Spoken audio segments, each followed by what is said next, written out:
The 2014 Honda Civic Tourer concept. During the 2012 Paris Auto Show, Honda has announced a few details on its future plans, and we sure like what we have heard so far. The company has announced that the new generation Civic will also receive a station wagon version and a more powerful Type R derivation.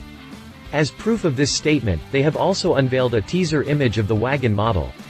A first concept version of the next Civic Wagon has been unveiled in March 2013 at the Geneva Motor Show, with the production version to arrive in dealerships in early 2014.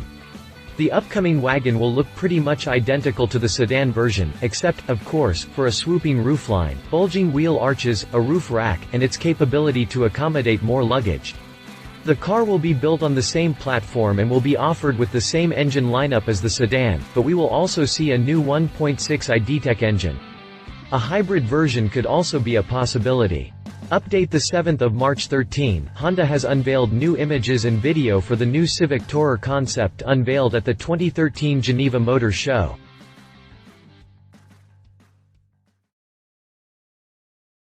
If you liked this video, please share your thoughts in the comments below and don't forget to hit the subscribe button.